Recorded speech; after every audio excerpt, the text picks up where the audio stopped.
The modern family. Let us bridge the gap between generations. Let us shape up the modern family. The modern family. The modern family.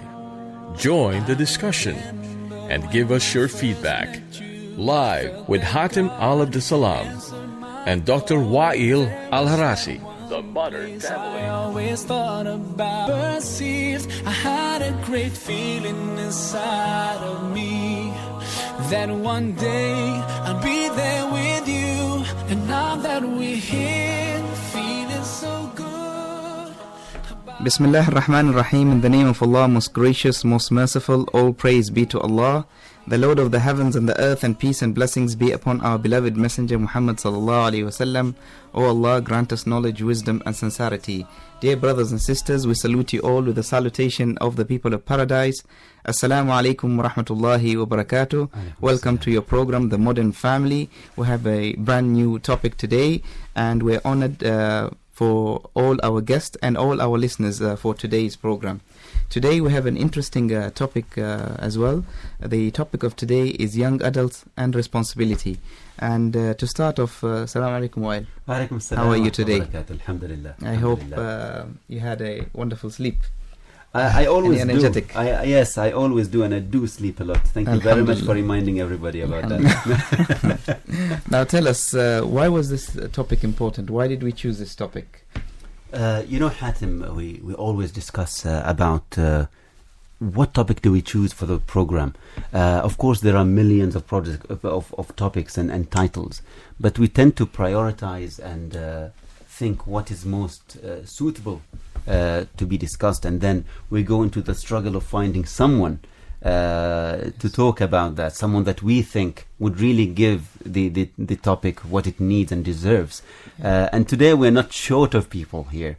For the first time in Ramadan we're having two guests, and because I believe it's a very important topic. It's very dear to my heart, and I'm so concerned about it. Children, adults, young adults and responsibility is an issue. Why is that? I have noticed that there is a growing trend of Omanis, very intelligent, graduating from university with top marks. However, the issue of responsibility is lacking. There is no sense of responsibility towards themselves, towards their society, or even when they are employed. There is no sense of urgency when they do any sort of work, and there is no sense of responsibility. It has become an issue with employers. Employers have been talking about this, and they're trying to solve the problem. Sometimes they say, this is an issue that should have been resolved by the government. However, because we are in the business of making money, we're actually losing money by employing these people, so we need to do something about it. Yes. Yeah. So we would like to bring a solution to this problem. And to get a proper solution, we need to go to the root cause. Yeah, root cause of the issue. We're going to tackle the problem from the beginning, from home, and that's why we have our two distinguished guests today. Now, if I may ask, is this a general problem that all our youth are facing, or is it just in some cases only? We need to be fair. It's not all of them. Yeah. However, I have noticed it when I was abroad. Whenever the embassy would introduce new students to the United Kingdom, they would be brought to me in the city that I was in. And by when the time passes, every year another batch comes, and you see that in each batch the attitude is totally different. It's less responsible. Now, we don't say all of them, because there are very bright, very responsible adults in them as well. But some would argue and say responsible is a big word.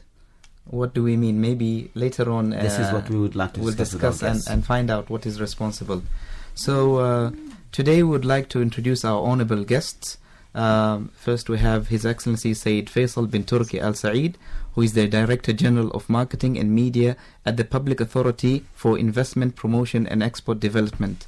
And he is also a patron of Outward Bound Oman, and the Vice President of Oman Special Olympics Committee, and the Chairman of Al Amal Association.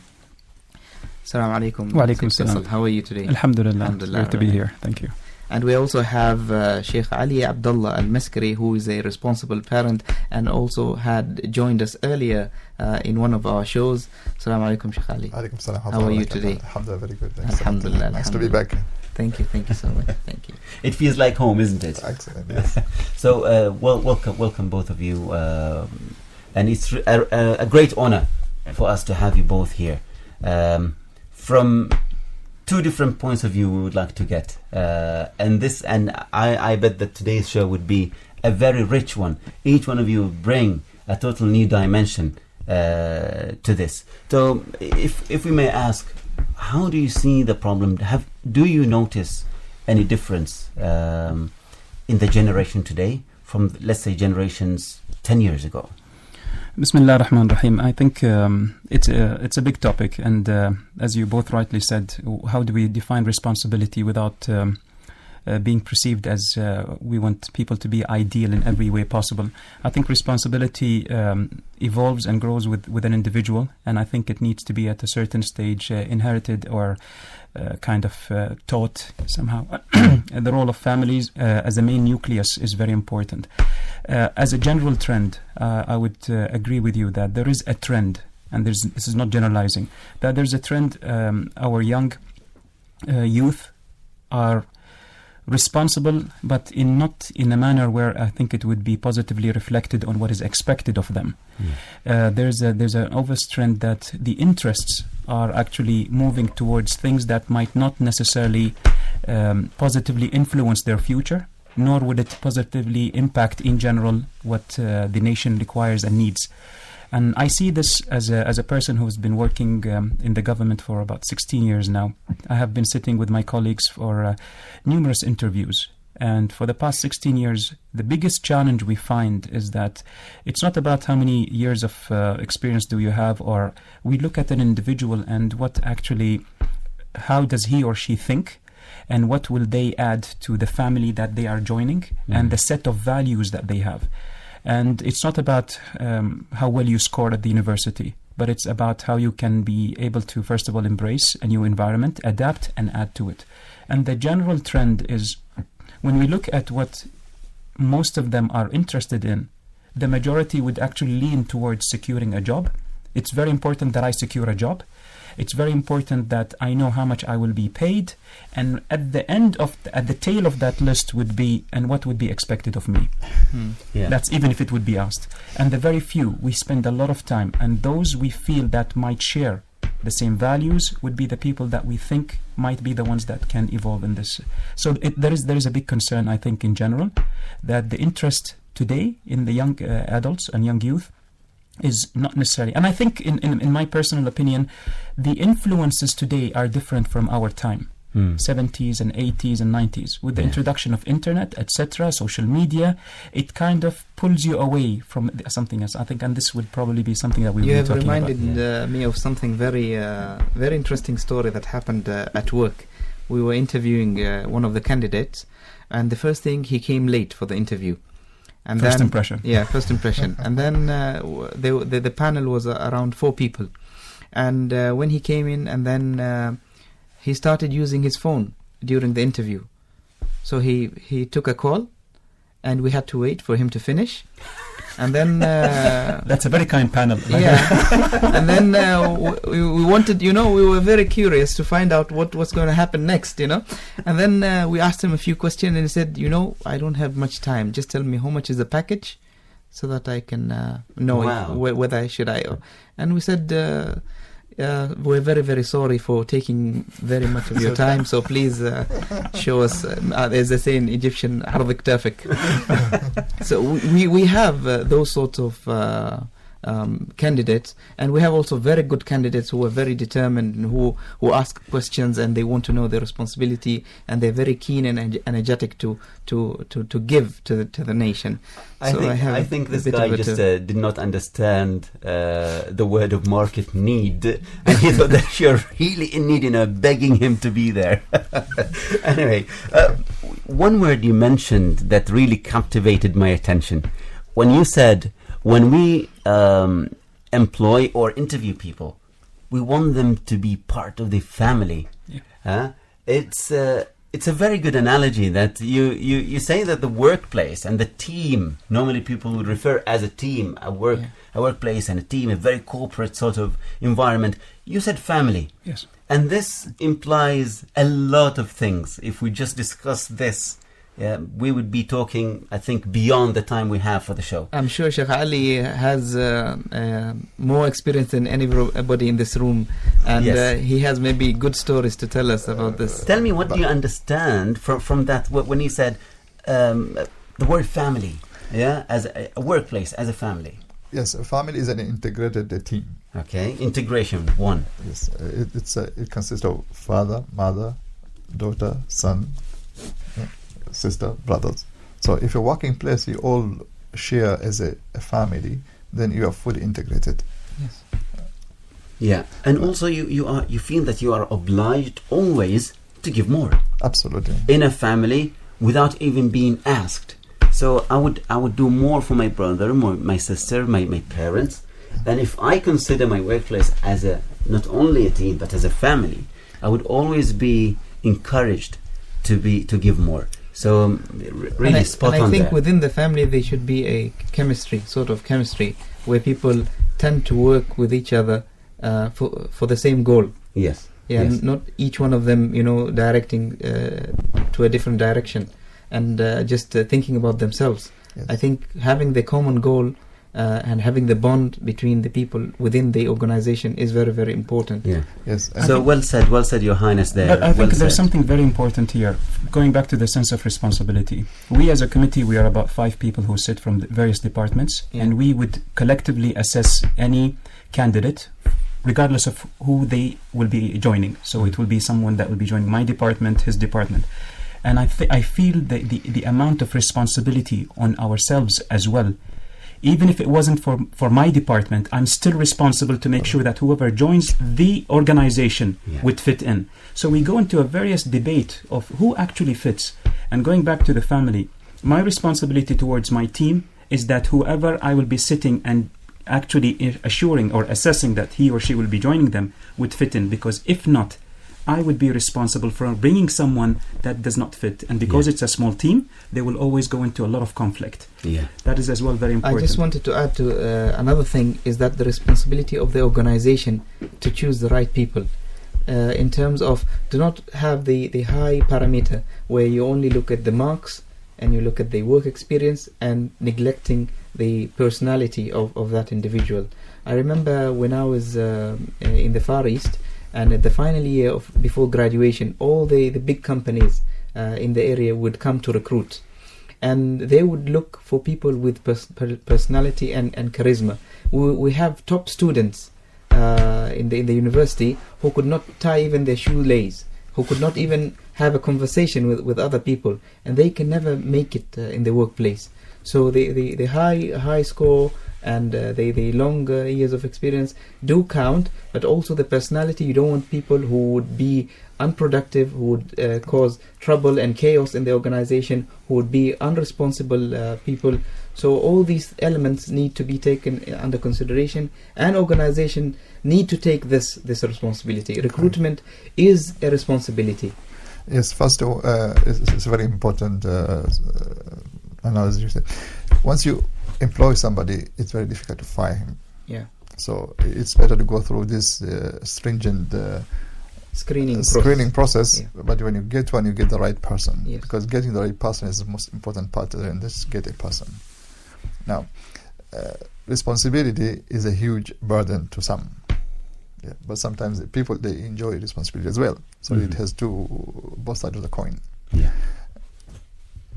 I would like to remind our listeners that you could join us today on The Modern Family. The topic is about young adults and responsibility. You can call us on our numbers 24602058. That's 24602058. We have another number which is 246-94315. That's 246-94315.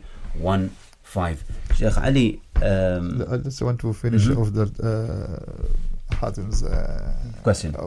Observation. Yeah. People who score high marks normally don't, in trend-wise, they don't make in a top in the organization. The reason is they don't make mistakes. Now, in experience world, you have to allow to make mistakes. And a good leader always allow marginal mistakes. Yes. Yeah. So now, these people who are scoring very high marks, they don't make mistakes. They don't like it. They are afraid of mistakes. Now, in the real world, everybody makes mistakes. So they might view it as, I'm being responsible towards what I'm entrusted in. So if I'm given a task, I want to be perfect.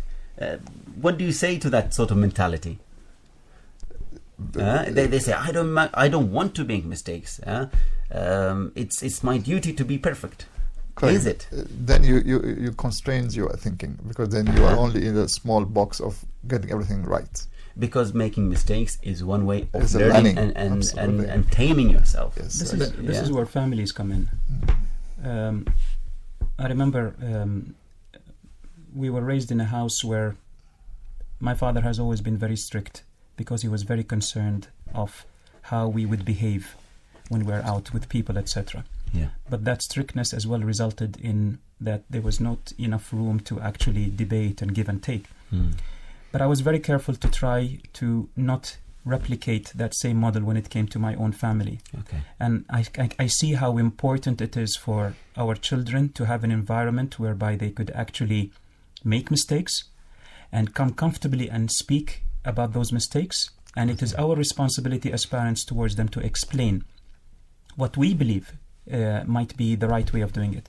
This nurtures an environment where children go to school, come back, share their experiences, learn from the family, and they are better prepared for the work environment or even when they travel to study. Yeah. This environment is very important because you should not expect it from schools. Schools, in my personal belief, schools are there to communicate knowledge. And whatever time there is around that knowledge transfer, there will be certain practices and activities to shape up the other values if you have the right school, obviously. Yeah. So when families say the government should raise the children through schooling, I totally disagree with that. Yeah. A child, a boy or a girl, spends anything between 3 to 5 years among parents. Yeah. Those 5 years are critical and they're crucial to shape those set of values. By the time he or she goes in their 5 years, there's very little that the school will do. It's barely enough time to transfer that knowledge.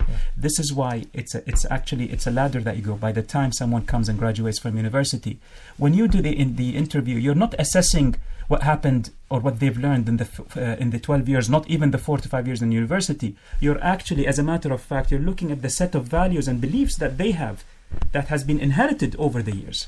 That's my personal opinion. You're absolutely correct. And in the beginning of the show, our first episode in Ramadan, we talked about what the percentage of time spent actually in school. Absolutely. And that's 41% of a child's life, let's say, during school time, is spent at school. And the rest, which is the majority, about 59%, is spent at home. So the role of the house schooling or home schooling or home nurturing is far, far greater than... yes, Sheikh Ali. That is very important, and I'm very concerned if 45% of our children spend in school. 41%. And how much of that do they apply it when they are out? Yes. So in the sense of responsibilities, because it depends on how the curriculum actually embraces that. Today, I'm involved on one of the board of governors of the schools, and one of the hot topics that school was concerned about: how do we have a value-driven curriculum? Yeah. It's not only about schooling and educating. We want to create a curriculum whereby there is a set of value that embraces it and it supports it, so that when he or she graduates on the school, they have enough foundation to actually build upon that would serve them and the community as well. I see this as a much better way to drive education forward, rather than just looking at the market needs. Otherwise, you'll have a graduate of robots to fill in gaps for the market, rather than having individuals, citizens with values, with pride, to fill in. Now, we've spent about 19 minutes talking about employment, etc., and people might think, why are these talking about this when we are talking about in a parenting show? Well, I think the first 90 minutes here we've been talking about this to just give parents a feeling of what awaits your children. Yeah, this is what awaits. It's a very, very tough life out there. Yeah, and the expectations are very high. So, Your Highness, how do we start from home? From a very young age, how do we start practically as parents teaching our children responsibility? I wish there was a one good answer to it, or good answers to it. As we said before the episode, parenting does not come with a manual. Yeah. I remember when I decided to get married, I don't remember my father telling me, "Come here, sit, and I'll teach you how to become a father and a good husband." Yeah. Unfortunately, in many ways, we learn the hard way. Yeah. And I think the first initial years are crucial and critical at the level of the couple, and even more important when it comes to children. Yeah. And sometimes it's quite alarming when young adults are concerned about securing a house, and right after marriage, how many children should we have? Yeah. It's about number, it's numerically calculated. Beyond what the concern should be about how responsible and able would I be to actually provide, responsible towards providing good education, responsible towards providing good citizens to this community, and so on and so forth. So when it becomes calculated in terms of numbers, how big should the family be or not? And it's not about how much can I afford or not. What color the room would be. Absolutely, absolutely. How many rooms should I have, etc. Should it be a boy, should it be a girl, etc. Because it's a huge responsibility. Yeah. And today, at our given time, at the time where the mother is a working mother, Yes. the fathers, how much quality time do we actually have as parents to begin with, let alone?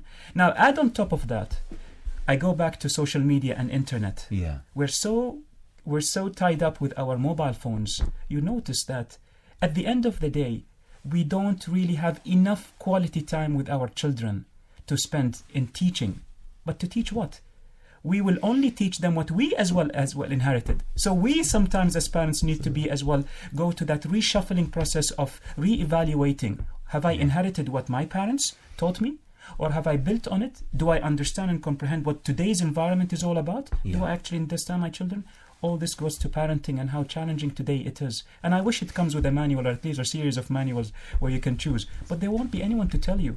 Well, we are making one manual through this show. This might be, guidelines somehow, but I think always the first child is a trial and error. It's a trial and error. Yeah, you Poor try kid. and find out. Poor kid, the first one.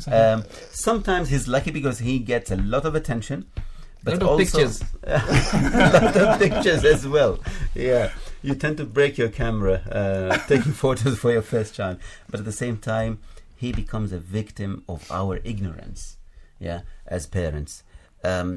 Funny that you mentioned media and the time we spend on parenting, because I believe Sheikh Khalfan Al-Aisri in the last Jum'ah khutbah, he mentioned, I believe, due to the invasion of social media and mobile phones into our homes, I think it's 3 minutes a day that we give our children, quality time, and 10 minutes to our wives. Quality 10 minutes a day. And that's really alarming. So I think the issue of responsibility is gone beyond children, young adults. It's now invading or changing us as adults, how we behave and how we take responsibility. So we need to change as adults, be more responsible at home, and then we lead by example at home. And leading by example, here I would like to talk to Sheikh Ali, about your own experiences with your children who are now adults. Okay. Let's look at from their perspective, from their views. Their views, today's children, they all look at the parents that these are all model. They don't know, they don't understand. True. You don't understand this, you don't know this. No, we are like this, you are like this. So they're already creating that big difference. Yes. So therefore, is our responsibility to close that gap. Okay. Now, how do you close that gap? You have to know your child. If you don't know your child, then you cannot close that gap. It's the motto of this show, bridging the gap between generations. Yeah. Yeah. And I think even as parents, it's very, very important to focus on the responsibilities before focusing on the rights. We tend to ask about our rights. What is it for me? What do I get? What is my right? But we forget the most important thing is our responsibility. When we fulfill our responsibility, our rights will come automatically. Correct. And we have to bear in mind that the moment we accepted to get married and have children, we are stuck with this responsibility whether we like it or we don't. True. And if there is a big gap between us and our children in terms of understanding the way they think, it means we have to educate ourselves to reach to their level, to understand what is their needs. Yes. We can't always carry the burden of the past, the ways, the methods that were used in the past. Some of the tools are successful, really can be implemented in today's world, but some of them can't be implemented. So you need to find out new ways to talk to your children, to communicate, to understand them, to identify their needs. Without this, you'll just be another figure, authoritative figure in the house, where the children will act responsible in front of you, and when you turn your back on them, it's a total chaos Well, at home. you'll be very lucky if they're in front of you. Most of the time, they are locking themselves in the rooms. Yeah. I think Switch off Wi-Fi. I think quite a controversial argument could be created here that we can be sometimes very inspiring and amazing leaders at work, and we fail to be so at home. Yeah. And I think this comes to be the masks that we tend to as individuals wear. When you're outside your home or house, you're always concerned about how people perceive you. You want people to see you as that role model, etc., among your peers, among your etc. At home, it's like this is your kingdom, this is your territory, and all there is no control. And I think any house does not become a home if there aren't set of rules that is dictated by your responsibilities, as you rightly mentioned. Yeah. If the week passes with no set rules, then there is absolutely there's no communication, there is no value added, there is no learning, there's nothing that is happening at all. You are living under one roof, but there's nothing that governs that family, and there is no clear lines of responsibilities that share. And at the end, your child can grow and one day could ask you, and where have you been all those years? And they do ask. And they do ask. They do ask. And before you know it, time flies. Because you are so busy with Yes. life and its responsibilities, they are growing in an environment that someone else is actually taking the lead. It could be the media that is bringing up your kids. It could be the nanny. It could be anyone but yourselves. So where have I been as a parent, a responsible parent? When you talk about time flies, let me just share a small story. It's probably it's not entirely relevant, but it's just about the concept of time when it flies. When I came back from the UK, I wanted to have my own home because I already had 4 children. Sure. And but I was not employed. I just came back as a student. What do I do to build and to start my first house? I said, I want to build a house without borrowing a single riyal. That's my aim. I don't want to start my life with these young children with the burden, of debt. So I said, okay, let me plan this, and I planned and I built just enough house for myself, a 3-bedroom house, and alhamdulillah, I finished the house, no debt whatsoever, and I felt so glad. With the aim of, let's say, okay, I'll live here for 10 years and then I'll just demolish this and build a bigger house for the growing family. One thing that I missed is that I said, okay, my eldest is now 8. So will I demolish this when he's 18? He's getting out of the nest? No, never. So I miscalculated and probably didn't give the concept of time enough thought. Absolutely. Yeah. So I felt so sorry, and I'm ready to really lose every penny I spent on that house and demolish it all before the 10 years come, and build a house for my child to feel comfortable in. Which becomes a home. Which becomes a home. They are very comfortable now because, they're all little kids. My eldest is 9. Sure. Yeah. So, but I don't want them to be locked in that little area. Sahih. When I'm able actually to provide until they're 18. Yeah. I think the trend is there is a myth among parents that whatever we're doing now is for our children. We spend a lot of time outside the home. We invest a lot of money in real estate and other things, thinking that this is the future of our... Whenever you ask anyone, they say, no, this is the future for my children.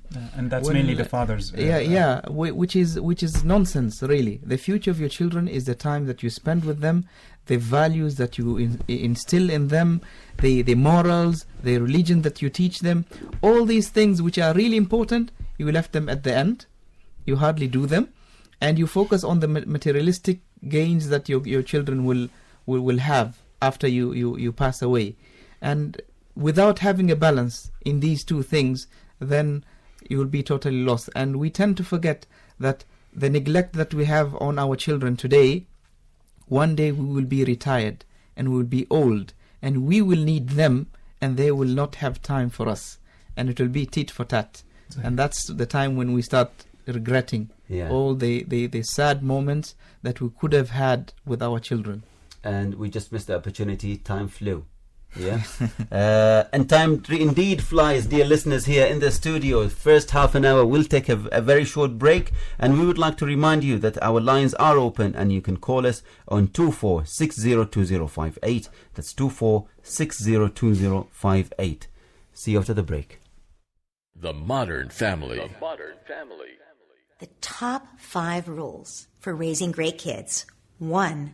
Regulate your own emotions. 2. Stay connected with your child, because that's the only way you'll ever have any influence with your child. 3. Emotion coach, so you help your child with difficult emotions, because when kids can regulate their emotions, they can regulate their behavior. 4. Set limits. Have high expectations, but do it with empathy. See your child's point of view so they feel understood at the same time. And finally, dare not to discipline. Guide your child, but don't feel a need to punish. Punishment always erodes your relationship with your child and actually doesn't get better behavior. The Modern Family.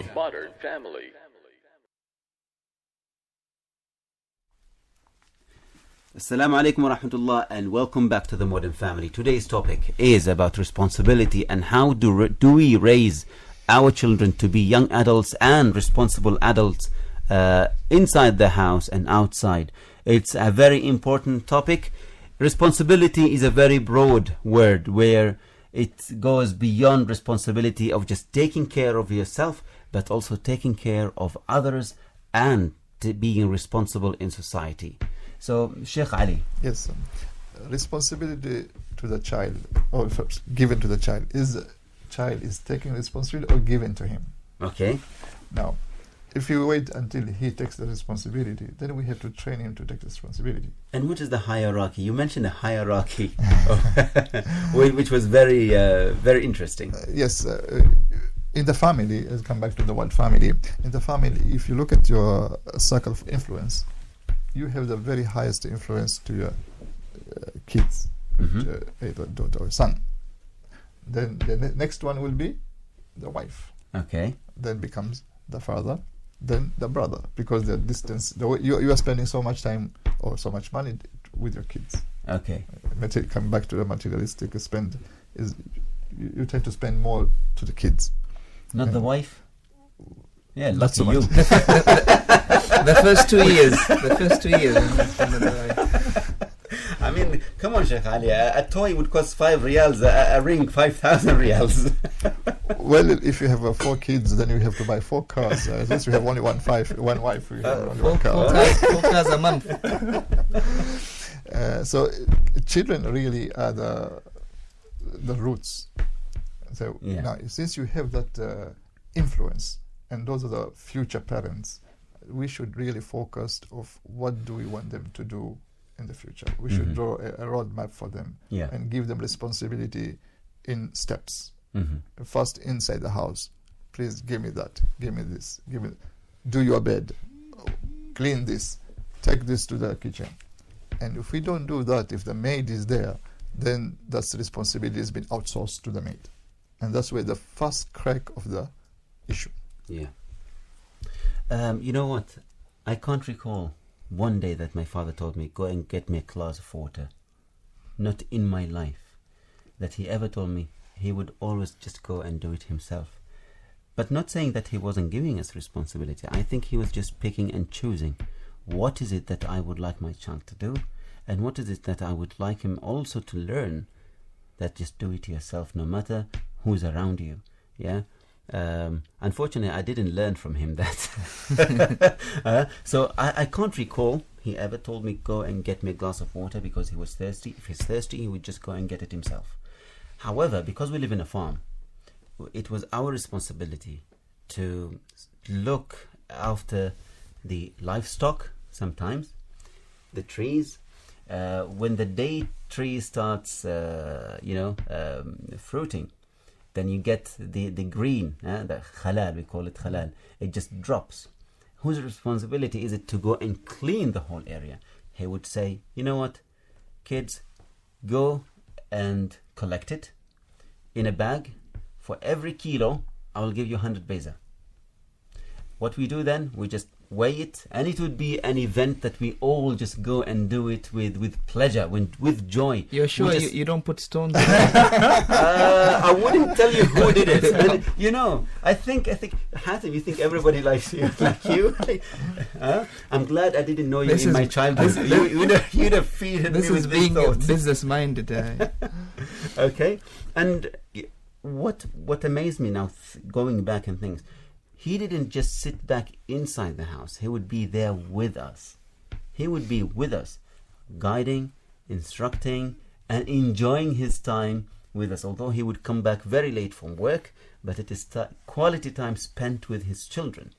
Yeah, giving them a responsibility, ensuring that everyone is fulfilling that responsibility in a very good way.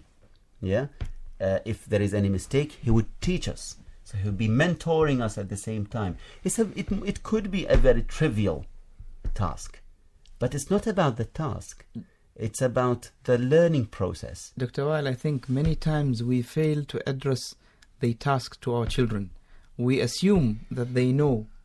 When sometimes the parent will come into the house and said, who left the lights on? Who did this? Who did that? But without you assigning the task to the children, telling them that, Muhammad, you're responsible of turning off the light in the house. Salim, you're responsible to check the doors. Flan, you're responsible to do this. And by this way, you have task and accountability. Instead of just coming and abusing everybody that you have not done your task. I think I'm reflecting on that point exactly. And I think it was very important that as a couple, we had to set the rules, and then we had to set the expectations, our expectations towards our children, and our expectations as a family towards the community and society, whether it was asked of you or not. I think if we agreed that we would like to have children that will end up being good citizens. And with Allah's blessing, inshallah, if that happens, my wife always says, I will teach them today, I'll work out, so they will help me. I said, no, you can't expect all of that, but do your part today and leave the rest to Allah, inshallah, to bless it all. So, from the moment we walk into the house, they are now responsible towards returning their slippers in one place. First thing they need to do to wash their hands, and it goes on. But there is rationale behind it. Why do you do that? And they keep repeating it, and we keep repeating it. Not only that set of responsibility reflected on us as individuals and adults, because they become as well the barometer that directs us when we do mistakes. But hold on, you know, the tap is on for longer. You said we shouldn't waste that much water. So the system kind of tweaks, and then we collectively have created a system whereby it's shared responsibilities, and we as a system rectify and each other. I am more comfortable today that whatever I embed in them as we go on is going to yield in the future. My concern would be, if a week passes and I haven't spent quality time, not by sitting in front of them and talking, but what am I talking about? What knowledge and experience and responsibility am I infusing? Because the easiest thing to do is you're back from work, you're tired, you want to have a nap, and your daily routine becomes purely a routine, and there is no dialogue. And if there is dialogue, you're not adding anything. Historically, from an education point of view, from a religion point of view, name it, whatever you want. Have you added anything? And I used to do this trick. I used, by the end of the week, write what have I added to my life and to my family? If I don't find anything that week, then that's a wasted week, absolutely wasted week. So I think it goes back to the time we spent, the expectations we have, the two-way communication, because it shouldn't be that you should do. Give them time to ask you questions. Why should I do it? Yeah. How would it benefit me? If I don't do it, what would happen? And so on and so forth. What's in it for me? What's in it for me as well? Is it fair? Let's say we are in a culture. Oh yes, Yeah. This is another issue. Why should I go to bed early? It's not fair when you could stay up late and we go. Yes, absolutely. But you know what? We're in a culture where it's let's say it's the father is the alpha male, and you should not question what I tell you. Yeah. Is how does this fit with that? Can we put them together, or shall we sacrifice one? I think. Many years back, I think the typical nucleus of the family was the father, from a macho point of view and proving a point, etc. Yes. Sayyid, he if the father says, today you can't afford to have that, because the father can't afford to have all the responsibilities, and the wife is just there to be reactive. You can't. You have to delegate. By delegating, you show that everyone has a set of responsibilities in the house, and we complement each other. Okay. You can't anymore have that sort of fear factor. Because fear would only make them do a job, not learn. And it's only be driven by fear. Yeah. But the moment they're comfortable to come and ask and question why, and you sit time and time again, and we shouldn't complain, because we sometimes forget that they're only kids. Yeah. And it's fine that they keep doing the mistakes and ask. Once you do that, with time, it will sink in. Full stop. Yeah. I think the role of responsibility between the couples is very important to be determined, and sometimes your kid will come and ask the mother, yes, can I go somewhere?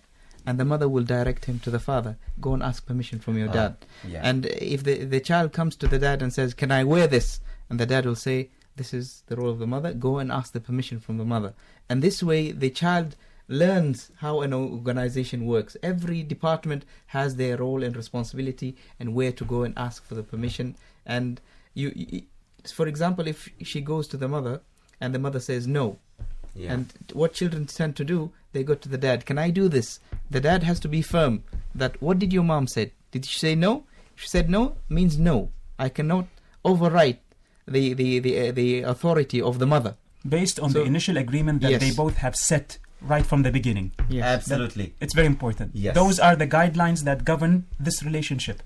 And with time, kids will know there's no way out of it. Yes. This is a set rule, and that rule, when the question becomes why and why and why, we as parents would say, we hope that one day you would see the rationale behind this, because at that age, they sometimes don't see why. Yeah. But you still have to spend time. But the moment you bounce them from one to the other, you both at the end of the day know that we have agreed upon this. Yes, because that's very important. Yes, because if it is not agreed upon, it will cause confusion. It will cause confusion. Not only that, it might cause that one parent wouldn't want to look bad in front of the children, wouldn't want to be the one who says no. Yes. Yeah, and that's also another mistake. Yeah, if you can't take the responsibility, of making a decision to take children to make children do something or stop children do something, how would you teach them responsibility? True. Yeah. So we can't use this as an excuse. It's a good point that we share. Yeah, and some areas are for your mother, and some areas as you can come to me. But very, very good point. Sheikh Ali. Yes, I want to come back where we started. We started that somebody goes for interview, and the first question asked is, how much am I going to be paid? He's reflecting from his upbringing of the family. But you do this, I give you this. Bribing. So, exactly. So that grows with him.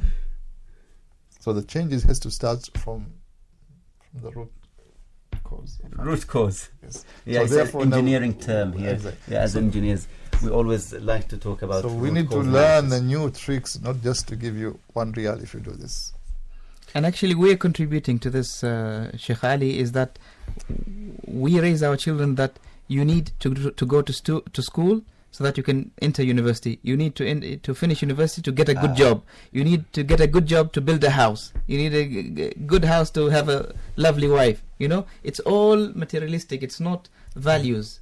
And when they come to the point of the job, this is how they think, because this is how they were brought up. And now the recruiters have noticed and have realized this thing. And when they come to the selection of candidates, they prefer a candidate who is not qualified but has good morals and conduct, and they can invest in him to get him qualified instead of getting someone qualified with attitude, where you cannot change the attitude. Absolutely. It's very difficult to change someone's attitude. But it's very important as well that we teach our children consequences. We tie in an action with the end result. Yeah, teaching them that you go to school for this, for this, for that, and the end result would be so and so. Yes, I take your point that it shouldn't always be materialistic.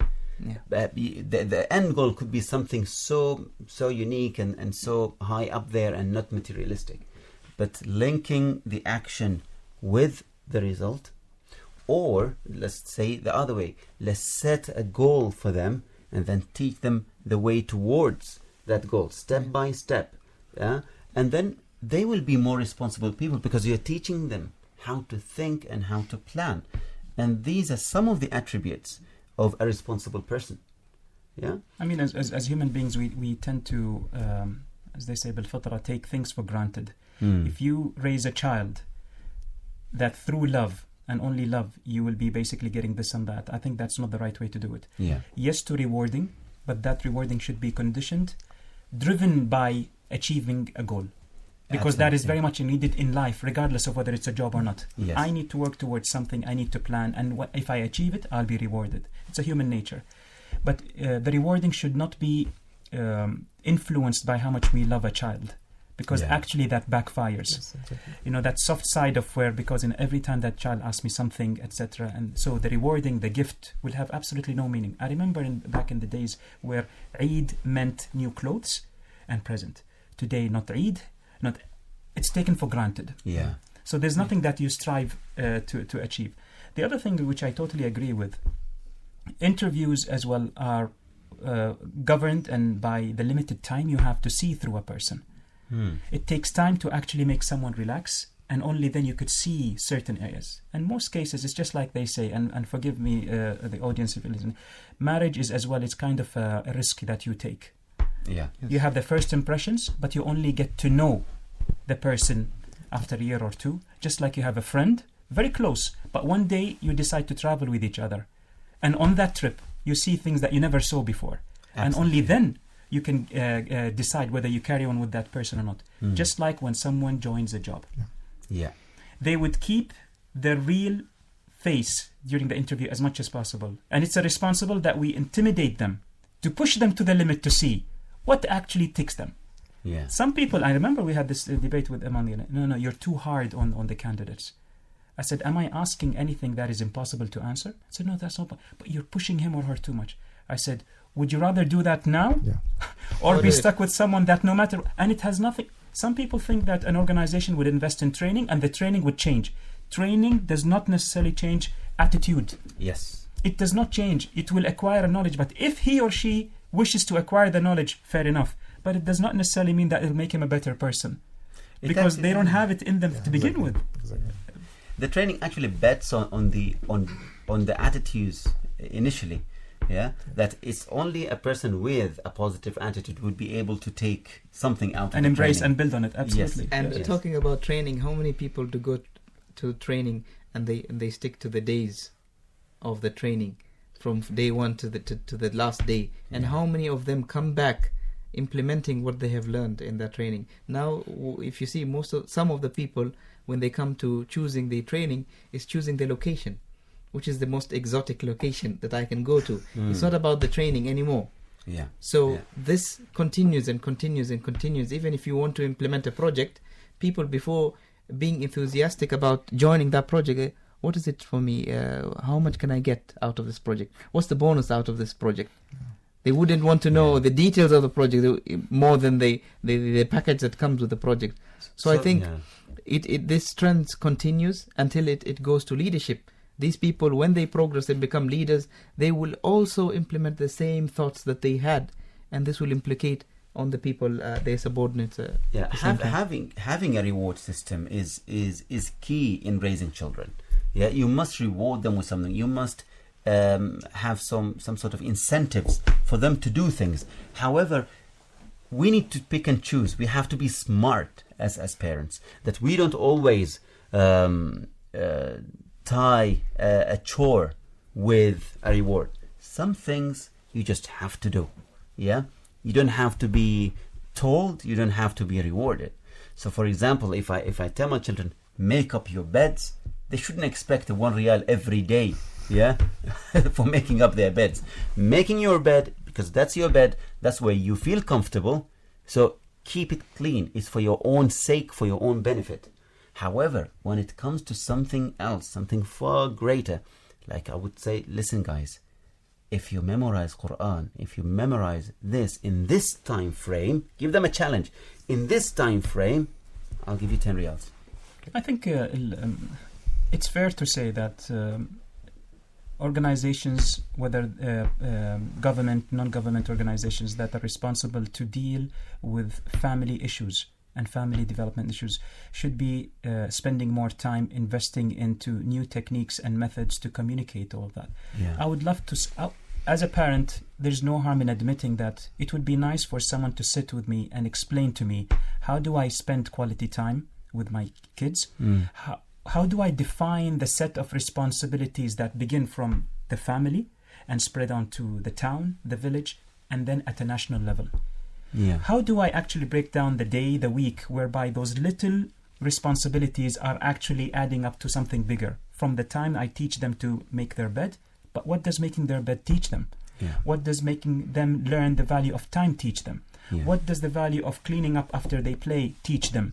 What does the value of meeting people and how they greet them teach them? What is the value of actually going to bed, and before just going to bed and sleeping, reading some Quran or anything? What does all of that teach them? Some Yeah. people might be naive to those little things Yes. and need to be told. It's like a chart. Be organized, be structured. How many boxes am I ticking?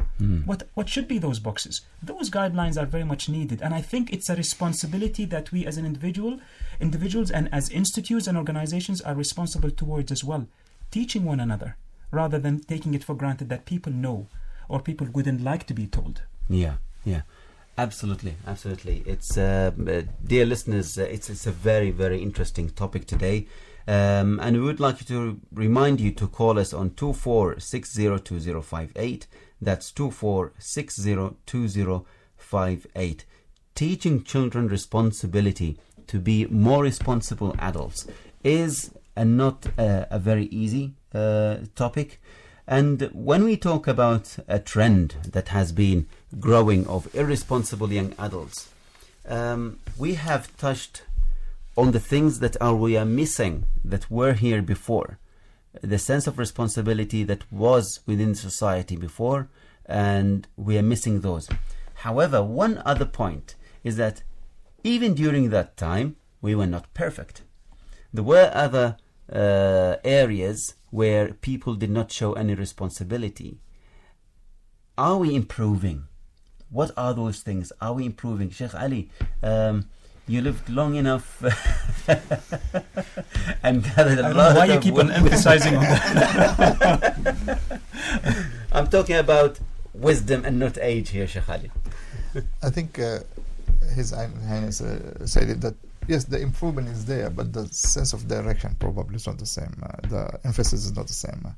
The young adults would like to perceive themselves as very responsible people, but then responsible in which areas are responsible? Yeah. So maybe where we want them to be responsible, they are not there yet. Okay. And they are responsible to meet their friends. They're very responsible to have nice clothes. Those responsibilities they do take. Okay. I would like now to discuss responsibilities at different levels, and let's tackle them, and let's do it systematically. Okay. Let's talk about some observations that we see in society today, and then let's prescribe, if we could say that. Let's prescribe what is it that we can teach, even if it is a single thing that might not solve the problem, but maybe it will just contribute. Yeah. So we'll make it a more structured one. We'll take an observation from society. and then we'll prescribe something that parents could teach their children, which might help eliminate these sort of acts. Hatim, responsibility, loyalty, time management, efficiency, teamwork, achieving goals, respect, supporting others. These are all aspects of responsibility. So maybe, Your Highness, these are things that you would like to teach a child: loyalty, time management, efficiency, teamwork, achieving goals, respect, and supporting others. These are some of the aspects of responsibility that we talked about. Maybe we think they're important in the workplace, and they can be taught from an early age at home. Any other points you think I think we might have missed? Everything that is written on that list could Yeah. be easily added on, and I would agree and tick all of those. And we probably, I think we at a national level Yes. have to probably define what we want to be. I remember when I was working with my team on the national branding of Yeah. Oman, and we looked at the branding matrix. A brand is a brand mark that defines you and that basically sets a unique selling point of who you are as a nation and what Yeah. makes you different. And among the matrix were the people and the values that drives them. So today, if I tell you if I just mention Japan, you cannot separate the land geographically from the people, etc. There are certain images that come to mind. A lot of that would be ticked with the Japanese. Why? Because they, at a national level, decided and defined how they want to be perceived to the world, and from that definition, it reflected in everything that they do, in education, etc. I believe today, many years ago, when we said Omanis have been known to be, navigators and ambassadors and today, if you were to ask me, it would be quite challenging today to define who we are and how different should. I think it needs to be set very clearly at all levels. When I say at a national level, I don't mean the government only. Yeah. Every stakeholder has a responsibility, and it will all come down to the actual nucleus, which is the family. Yes. And from there, it spreads out. So we can easily add a lot to that. I remember when a lot of organizations sit and they say, let's define a mission and a vision, and then they come to the values. And surprisingly, a lot of organizations fail to deliver on their own values, or it could be the top management that has defined those values, and very few have been basically involved, and it does not cascade all the way down. Yeah, it's not communicated with. It's not communicated down. Yes. So how do you, day in, day out, make people live those values and responsibilities? It is so challenging. Coming back to loyalty, a lot of organizations even stopped preaching on organization loyalty, but they decide it's a very short span of time. It's not what it used to be anymore. People will jump from one job to the other easily if they find a better job, and the few would stay because they're loyal, not only maybe to the organization, probably even to the department or a section. Yeah. Yes. That's how challenging it is today. Yeah. Thank you very much, Your Highness, and Sheikh Ali. You have added a lot to this show, and we have certainly learned a lot. We'll take a very short break, and then we'll come to that where we talk about certain things that were observed in society, and we prescribe certain things, how we could teach our children to overcome those things. And we might then come a little bit with Your Highness to talk about the role of organizations in Oman in tackling this issue. So ladies and gentlemen, dear listeners, we will take a very short break, and we would like you to call us please on our number 24602058. That's 24602058 with your questions or comments. So stay tuned and see you after the break. The Modern Family. The Modern Family. One way that we can help our children build their self-esteem is through a non-judgmental approach. Some examples of this are, if a child shows you their painting, instead of saying, "Beautiful job, that's a beautiful painting," we can say, "Wow, I see so many colors," or "Tell me about your painting," or "What do you like about your painting?" If it's activities, instead of saying, "Good job," we can say, "You climbed up and slid down all by yourself. It took a lot of work to build that tower," or "You did it." By doing this way, we change it from the focus on the end product to we notice the process, we notice the motivation, and we describe what we see. And in this way, kids can own their own experiences. It takes a lot of practice to do this, and you can say it with a lot of enthusiasm. And in doubt, you can just say, wow! Because children don't want to be judged. They want to be noticed. They want to know that you have seen them for what they're doing and that you encourage them to own their own experiences. This leads to a sense of mastery, which is the cornerstone of self-esteem. The modern family. The modern family. Dear listeners, Assalamu alaikum wa rahmatullahi wa barakatuh, and welcome back to the Modern Family. We are discussing today children or young adults and responsibility. It's a big issue. It's a national issue, actually, which we do our part in this show in tackling the problem and trying to find a solution. But the real solution starts from home. That's what we have established today. And we would like to talk about certain things that we observe within society. For example, and try and prescribe a solution.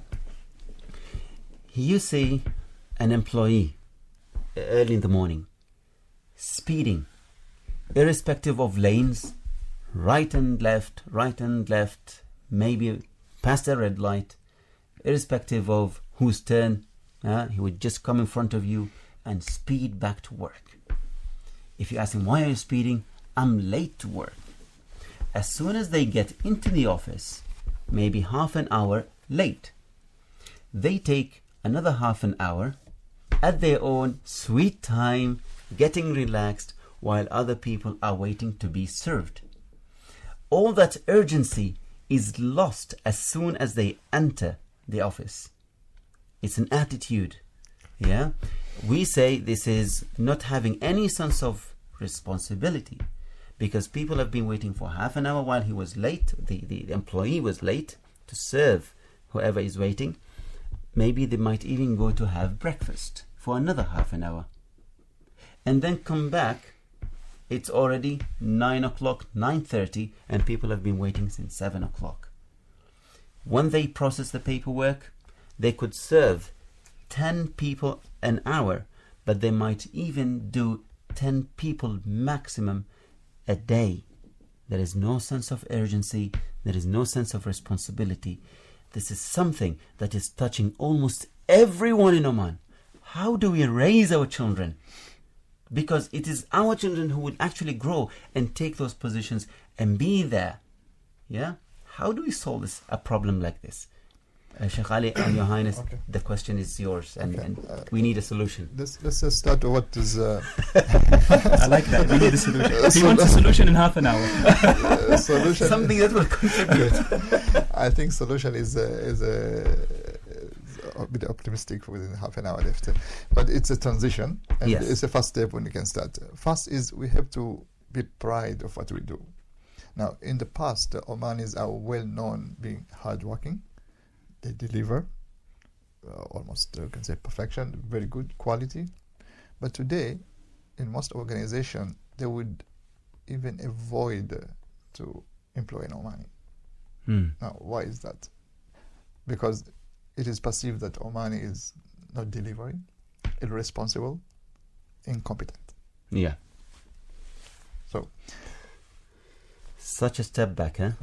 it is a very And much. why do you think this is presumed about an Omani? Are we actually irresponsible, or is it it's just a myth? We have to look at the story from both sides. Are we irresponsible and we are not up to the responsibility? We don't do our work. We are not competent, or is it just something that has been perceived about us, which is not true? No, it is a little bit of truth inside as well. Okay. Most organizations, they will take an Omani for the sake of meeting the Omanization number. Yes. And beside it, an expert will be there to do the job. So now let's look at that Omani who has been employed to deliver. Now, is he responsible? He is not responsible. Because if he was responsible, he would not have somebody else do his job. Yes. Now, is he competent? Maybe he is. Mm-hmm. For the sake of argument, Sheikh Ali, I will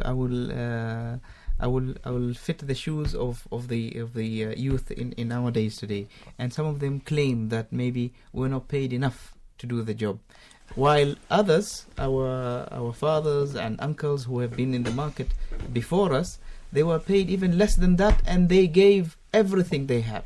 They were perfect in their jobs. So is this claim valid that they are not being paid enough to do the job? Maybe when you have to see what does it mean paid. Now, I am paying somebody to deliver. Yes. If he's not delivering, then why should I pay him? Yes. Yeah. Now, if you know that you're going to get somebody who can deliver, there are Omanis are highly paid. Yes. So not all Omanis underpaid. Mm-hmm. Yeah, that's true. Although recently people have been talking in Twitter and social media about pay and comparison, but just away from there, I don't think it's a matter of pay, because no matter how much you pay these individuals, they will never perform. Yeah, I'm not being pessimistic, but they think that they need an extra pay to the effort they already do. So even if you give them that extra 200 riyals, they say, well, I've deserved it because I've been doing a lot. It's not that, okay, now I'm receiving 200 riyals extra, I need to give 4 times more. Yeah? Yes, yes. So every time you give them something, they think, you know what, I deserve this. It's not that, thank you very much. We are not thankful in most of the times. Yeah? There are areas where we need to improve and compare pays. I'm only emphasizing this, although it's not relating to the show. It's just because the social media has been talking about this, and we don't want anyone to take or interpret wrongly what we are saying and discussing here today. Yeah. If I may add to it, and I think not to be perceived as we are debating, this episode is not about how the young youth behave with respect to the private sector and job opportunities. That's not the point. I think that's the result to the core discussion. Yes. Let's go back to the role of the family. Yes. What do families teach? What are the set of values, responsibilities? I go back to, if we were to actually come up with solutions or set of solutions or suggestions, I think every family needs to have a matrix that defines the set of responsibilities and values that go from, to begin with, my responsibilities towards the family, my responsibilities towards my town, my village, my community, my work, and ultimately my country. Yeah. Those once they are defined, the family then needs to be committed and responsible towards making sure that they adhere to all of that, so that there is a process of making the young individuals inherit those. Only then, and I go back, it's not about the schools, it's not about the private sector, it's not about the government, it's about the family. Everything that you see today, anywhere in Oman and the world, is just a reflection of the result of the raising up of children. Yeah. And if the concern today is still, to many families, how many children do I have, then that's an alarming concern. Because what you do, whether it's in drugs, whether it's in employability, anything would result into the bringing up that set of core of beliefs that have been inherited. Now, if you have a couple that is bankrupt, the concern was only to get married and then full stop, then that's where the problem is, and that's where we should start. Someone needs to continuously be speaking to families, to the young adults who have started the nucleus of families. Who's speaking to them? How do we actually take the media that drives all of this? Today you see in neighboring countries the campaigns very much driven towards concerns that are in the community, but it's being produced and communicated in such a way that people like to watch. It is not routine. I don't want to lecture anymore. I want people to actually learn, but through a positive way of communicating that message. An interactive way. Interacting. So today, for example, an exact example, Oman is blessed to be a country that has pristine beaches, etc., and all of that. Now, to keep that image internationally, you need to make sure that your own people don't, let's take it very simple, don't litter public places. Simple thing. Now, does the government teach you that? The government will set the rules and fines and. But who should teach the young child that it is not fine once we're in the car that you put the window down and you throw a piece of tissue? If that gets to be tolerated by the family, it means that I can get away with it. By the time he or she is having a license and doing it, it's too late. No matter how many fines you set, it's already embedded. I'll get away with it. So define what you are concerned about as a family, as a nation, private sector. One of the international organizations have been ranking countries, and among the rankings of Oman that has been quite low was business ethics, low business ethics. Business ethics, what are the business ethics? You want someone to be punctual, to be on time, to be responsible, Truthful. The basic laws of human. Then again, business ethics will not be acquired only at organizations. We go back to, just simplify it, family, the main foundation. So I think families need to define and reevaluate and audit continuously, given the factor that these external factors are not helping me and will not help me anymore. I'm getting more burden and influences. I need to make sure to understand what sort of citizens do I want to basically provide at the end of the day, and individuals that would serve me and the community and everyone else as well. Your Highness, what do you think the role of the extended family? Because it's, you know what, as a family, father and mother, we talked several episodes before, is that the burden is too big nowadays. Yeah, although we have less children than before. Yeah, our fathers and grandfathers had in terms of numbers, more number of children, but they never complained of the burdens. We have less number of children, but we complain about the burdens, and now the burden of having more responsible children, teaching them a lot of things, preparing for the market. Initially, the whole village, let's say, was part of raising a child, any child in the village. Today, we are losing that. Do you think this is something that we ought to bring back into society? To help each other? Yeah, I think it's a must come, because you come back to the integrity of the family. My brother's children should be able to integrate with my children. My sister's children should be able to integrate with children, and that influence each other, and that grows the pattern. Yeah. If the two families are way apart, that's where the cracks starts. Yeah, and I think that you mentioned the word integration, because if we don't teach children integration through a family, an extended family, an increasing trend would be more obvious in these children, that they would only be concerned about themselves as individuals in society. They are not used to be integrated. Yeah, leave me alone attitude. Yeah, just keep concerned about yourself. Yes. Yeah, don't intervene. I think also one of the most important values that we need to teach our children for them to be responsible is patriotism and the love of this country. Yes. And people have stopped loving this country, unfortunately. Through activities. And when you don't love your country, you will never be able to be responsible. You'll never be able to give back. You'll always look, what gain would I get? And this is what is happening, because we never talk about the country in our homes. We never talk about the sense of belonging to this land, and how this land, Oman, is beloved in our heart. Yeah, I think it's as you rightly said, but it's such a challenging issue. Going back to the village, going back the time before internet and etc. The village used to basically take care of itself in such a way that when my child goes wrong, I know that my neighbor would discipline him or her. Yes. We don't have that luxury anymore to that extent. Yeah. Today, I believe, as overwhelming as it may be, sometimes it's fine to be selfish, to say, I can't change the world. Let me at least begin with my own place, family. Yes. Yeah. Because or else you will be overwhelmed and you lose control of everything and you freeze. Even when it comes with extended family. Yeah. Being in one house, brothers and sisters, you're all together with a mother and a father. Yes. The moment everyone gets married, new members come into this family with their own set of ideologies and beliefs. Yes. So today it wouldn't be fair enough for me to make an assumption that all my brothers and sisters will be believing in the same values that I have. Yeah. So the challenge comes that when your son comes back from his cousin's place or her cousin's place and say, but they allow them to stay, they allow them. What do you actually say? Yeah. I think to preserve the integrity, you would say, we respect what they do, but in my house, these are the rules that we have. What I do with my sister, for example, is that, say, I came back, I have my own children, and we live all in one compound, in a farm that we have our own houses there.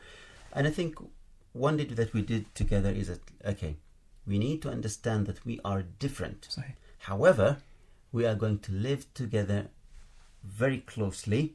So let's set some ground rules for us adults. What is right? What is wrong? How should we tackle this? If my child comes and complains to you, or your child complains to me, and all of these things, we need to agree as adults and work collaboratively. And I think if everybody masters this, things will be as good as before, and even better, because we have more knowledge now than before. Yeah, and we I need think that cooperation. The challenge remains at the national level, at the country level, is loyalty. This embedding loyalty towards a country is such a challenge, because what does it mean? Some people say, well, I love my country because I was born here. Yeah, it's natural feel to it. But I think the more you travel, the more you experience, and very few people have the opportunity to travel until quite a late age, probably for education. Yeah. A lot of them have changed the way they perceive their country, from being too critique to becoming more balanced, because they've realized that they've been taking a lot of things for granted, and they've only seen that value when they go across. And you see wonders in other countries, but unfortunately, as a human nature, we do take things for granted until we lose them, and only then we come back and say, what have we done? Yeah. But I think it's important that when it comes to embedding loyalty, it's very important. And I remember this with my youngest boy, Hamid, he's 6. I teach him to love the dishdasha. Because the easiest thing to do is to wear shorts and this and play around and to go. That's easy because it's very convenient. Yes. But why should I wait till Eid for him to wear, for example, dishdasha? So whether he's going to al-masjid or to rent, I'll teach him. And then I make him actually experience it and love it. Why is it this way? Actually, it makes you stand out, and he needs to be, to the extent that I make him want to choose the type of kamma he wants, the masar, etc. That takes time. So when he sees me going to an event wearing the khanjar and he's curious, why the khanjar, what it is, I play around with his imagination, because that's what we need to do. Yes. It should not be done in such a way that it is rigid. You should love your country because this is your country. You should love your leader because this is your leader. No, they should love it, they should experience it, and so on and so forth as well. So you build actually very deep roots in them, so they're very difficult to actually take it out. Sticks. The question we should ask ourselves is, for those families that don't have this kind of opportunities, how do we tackle that? I mean, it's not the opportunities as much as the sense towards that responsibility. Are you living day in, day out for the sense of providing at the end of the month? Or there is much more that comes with it? How do you define those responsibilities at every avenue possible?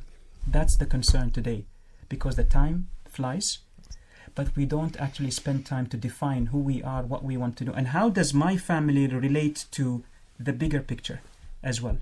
Am I just selfish that this is my family and I only believe and this is my concern and anything else happens?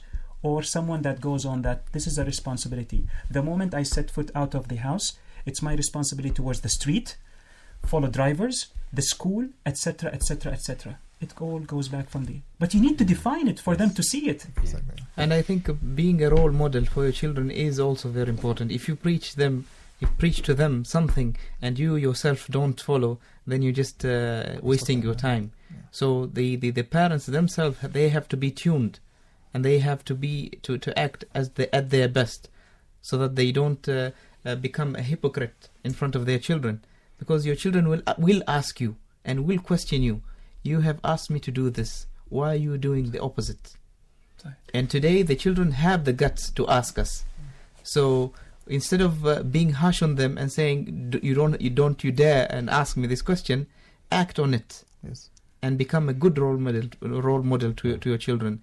Because if they are disappointed with you and you are not the role model they want to follow anymore, they're going to find someone else, and that other person might be a good role model or a bad role model. Responsibility is something that deeply enrooted in our religion.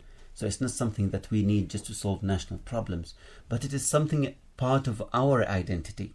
Islam is our identity before anything else. And the good thing is that any Muslim, anywhere in the world, we share the same values, and we have that sense of responsibility towards a much greater circle, not a family in a household, yeah, not a neighborhood, not a country, but a nation. Anywhere they are, we feel a sense of responsibility. Like today, we feel responsible towards our brothers, sisters, fathers and mothers in Gaza. Yeah, we have that sense of responsibility towards them, and Islam is building this in us, talking about us as brothers and sisters, not as just fellow Muslims too. Islam talks about us as a nation, as a single nation. Islam is talking about as kullukum ra'in wa kullukum mas'ulun an ra'iyati. Everyone is a leader and responsible for whom he leads. Yeah, you need to teach your children to be responsible in its broadest meaning. Yeah, so when Gaza is being under attack and under siege, I go and teach my children. I take my children and tell them, listen, today, brothers and sisters like you, little children, have lost their father just before Eid. It's just a few days before Eid, and they're going to be very unhappy in Eid because their father is lost, is dead, and maybe they lost both mothers and fathers. So what I'm teaching them, jahidu bi amwalikum. Listen, let's go and collect some money and send money. I'm not saying to Gaza. I'm just giving a story of a child. Let them attach because they have, a wild imagination. Let's send this money. Let's send as much money as we can to that child so we make him happy. Yeah? Let him forget, at least during the day of Eid, about his sorrows and make him happy. And my son said, okay, but if I go and collect money with my family, I'll feel shy, because I told them, you need to take this box and take it around everybody and tell them, jahidu bi amwalikum. I said, boy, I feel shy. I said, listen, don't feel shy, because that boy over there is depending on you. Yeah, do it for him. Do it for him. I think it's important as we teach responsibilities and we show obligations, etc., that we allow young children and youth to be trained to understand that you have a mind of your own and you need to actually use it to understand and to analyze. The other thing is that religion basically goes into all aspects of life. It's not a book that we read from and full stop. Actually, to the deep roots of it, it actually shows you how to live the right life and practice it, etc. The example you've shown is important, but there has as well to continuously be rationale behind it so that they don't grow up to be confused, because through social media, etc., you get all possible interpretations of what happens. Yes. Then you need to go to the core value of helping your brothers and sisters, yes, but using your mind how you're helping them and why you're helping them. Yes. It could be your neighbor as well. This is why my involvement in the Association of the Intellectual Disabilities, it took us 5 years to wait for the association to be announced. And a lot of people with me quit because they said, we're tired and sick and tired of waiting. And I said, if you believe in the actual cause, you would be willing to wait. Yeah. And now that it has been announced, I've realized a lot of young people come, they want to volunteer, but the moment they see the amount and the responsibilities that comes with that volunteering, a lot of them as well quit, and very few remain. And those very few, I salute them and I praise them at every given opportunity, because I keep telling them, you are making a difference. And only as you make the difference, you know that value, with no return. I started taking my daughter with me at any of those events because I knew that her curiosity would drive her to say, why does that child look different? Yes. And yes. by explaining to her, and then I tell her, now you have to say, Alhamdulillah, that you are in a perfect shape. And it is your responsibility to look into ways where you could assist your brothers and sisters and not be ashamed that they are there. Absolutely. So she started being intrigued. Where are those avenues where I could actually spend that 1 riyal, 2 riyals to make sure that it goes? And with that, I'm distilling the responsibility towards the community, towards the deprived, towards the disabled, and it grows on and grows on until she reaches to a stage of maturity whereby she, as a Muslim, as an individual, realizes those circles of responsibilities that will grow as well. Yes, thank you. Very eloquently said there, Your Highness. And the month of Ramadan is a month of responsibility and growing responsibility. It's a month where we pay charity.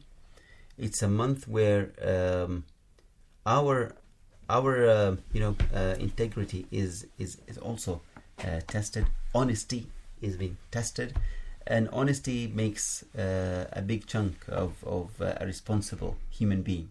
Yeah, I fast, but nobody knows. Yeah, even if I eat, nobody knows. Yeah, so it's raising sense of responsibility and honesty and integrity, as well as responsibility towards others. That was responsibility towards myself as being honest as a human being, and then responsibility towards others. Yeah, praying for them, paying for them, and help them out in any type of difficulty more than any other time. So it's a great time to talk about responsibility in such a brilliant month. So thank you very much for being here. Any last words for our parents? I think for parents, we should not stop to learn what is responsible from ourselves, from the new generation, for society, and for the nation as a whole. And I think, yes, it's an evolving process. We need to understand the surrounding challenges and those responsibilities, those values keep evolving. But I think it has all to fall in the context of a nation, and then it goes down to the actual nucleus of the whole process, which is the family. And that gets to be cascaded throughout, and those circles grow. But the foundation needs to be strong, it needs to be clearly defined, and then we hope that, inshallah, with the right foundation, people will become more responsible towards their community, society, and others as well, inshallah. Thank you, Jazakallah khair. Hatim? My last words are adhere to your responsibilities before asking for your rights, because كلكم راع وكلكم مسؤول عن رعيته. All of you are responsible leaders, and each one of you are responsible for their flock. Well, from me, I'm really disappointed that we were not able to solve the problem of the lazy employee. But maybe not today. But however, I'm very, very glad that we have tackled this issue, and no better people could have tackled it better than both of you. So thank you very much. And I hope that we could also invite you again in other topics, because we need the likes of you both. Your Highness, you have enriched the show, and Sheikh Ali as well. So from me, Wa'il al-Harrasi and Hatim al-Abd Salam, our guests here, and our engineer, director, everything there, Safiya al-Habsi. Assalamu alaikum.